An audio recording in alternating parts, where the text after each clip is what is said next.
You're watching Pulse for the 10th or 11th of August, depending on where you are, and it's time for some Diablo news. In this week's episode, we take a look at the seemingly infinite amount of Diablo III Beta news in circulation, including, but not limited to, the beta login screen and the slaughtered calf inn.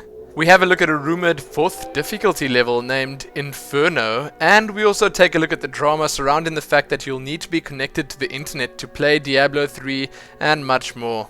Let's get started.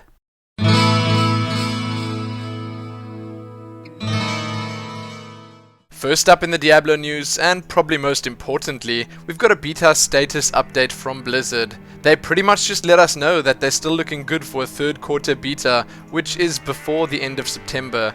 So that's pretty good, I guess. They say they're preparing for an extremely limited and extremely rough beta. The number of people they're going to let in will be totally dependent on the concurrency of active players. So if a lot of people just get invited, start testing it, and then go inactive a week or two later, then we'll obviously be having a lot more keys going out, so a lot more people will be circulating in and out of the beta, which I think is really good. I mean, you can only play so long on a beta that only lasts about an hour. Then Bashiok, who was the bearer of this news, also just let us know that they have a lot of issues that need to be ironed out before release. They're going to be testing a lot of hardware, a lot of systems, and they're pretty much just preparing for this to be a true beta. Regardless of all of that, I'm still extremely excited for the beta, and I can't wait for it to start. That's something you can definitely tell me about in the comments. Do you think it's going to be starting soon, within the next week, within the next 2 weeks? Or do you think Blizzard will push it till the very end of September? I mean, we had a lot of people thinking it would start right after the press event. After that, we had a lot of people saying it would start right after the August 3rd conference call, and sadly that didn't happen either. So I am interested in hearing your thoughts on all of that. Tying in with all of this, I thought I'd just mention something that you all probably already know, but hey, I'm gonna say it anyway. We've been told that we should all rerun the system check program on our Battle.net profile pages. Apparently it has been updated and it requires a little bit more information from us. If this gives the people doing it even the slightest edge over the others that opted in, well, then I suppose it's definitely worth doing. So be sure to log into your Battle.net accounts and update that information. Next up, we have what is no doubt one of the best photos or images to come out of the Diablo 3 press event that happened at the end of July. This is the Diablo 3 Beta login screen. It does indeed look quite beautiful. There isn't much else to say about this. A lot of people are complaining that it looks way too happy and bright, but I will say that there's no way for us to be sure if this is the final product or not. Will they change it again? Is it going to be something more 3D or in-game-ish, like the ones used for the StarCraft and World of Warcraft logins? Who knows? What do you guys think about it? I do quite like it, and it's just making me even more excited for the beta. Then we have yet another image. This one is apparently a still from an interview done by the guys over at Judge Hype, a French gaming site, and this one is no less interesting. We've been told this is the slaughtered calf inn in Diablo 3. You'll be meeting Leia here, and then you'll be killing everyone in the inn because they turn into zombies. So that sounds exactly like what we'd expect from Diablo.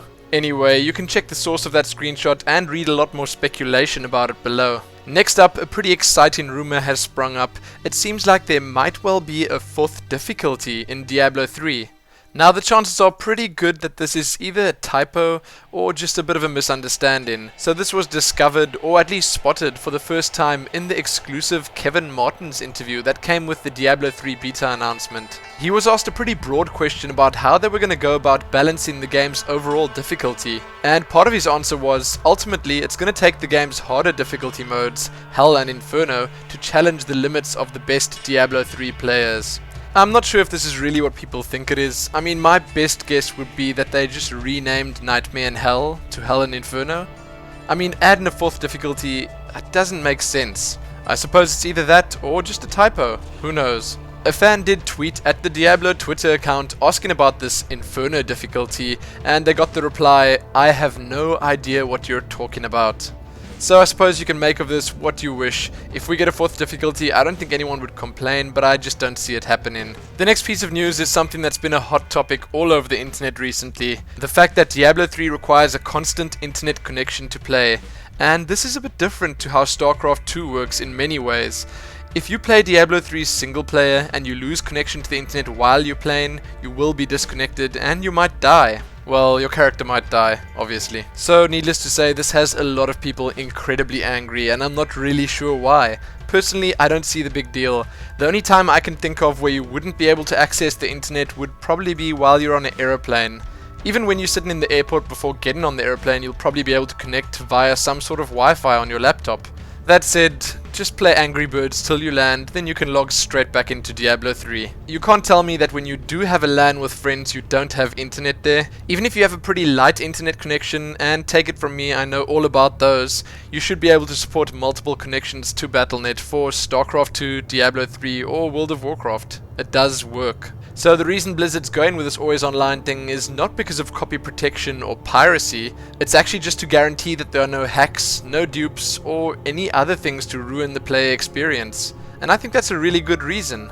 Sure, it'll obviously make the game harder to pirate, harder to play without actually purchasing it, but is that really a bad thing? Did any of you actually even have a doubt in your mind about buying Diablo 3? Anyway, I think it's a lot better than the system that Diablo 2 used where you had offline and online characters. That was just silly. You can let me know what you think about it and read a lot more about all of it below. So with all of that done, and before heading into the smalls, I thought I'd just point you guys and girls to a special section in the links below that is in fact filled with various interviews, features, gameplay reports and a lot more from the July 27th press event. Now, there may be a lot of overlapping information here, but still, there's a lot of good stuff to have a look at, and I'll include the big ones in the smalls, if that even makes sense. But you're gonna have to look through all of these if you want every single last little bit of Diablo 3 news. Now, let's have a look at the smalls together. First up in the smalls, you can have a look at weekly wallpaper post number 94, and then there were lots. Fan art watch number 104, the former Guardians of Ariat. Upon closer inspection number 6, new screeny close-ups. Then you can have a look at some new Blizzard office tour photos and read a post over at Diablo fans about PvP in Diablo 3. Then, a bit of a spoiler, it seems like it ends with Diablo. Yes, I think that's pretty self-explanatory as well. Then there's the Diablo 3 tax question over at Tobalt's MMORPG blog.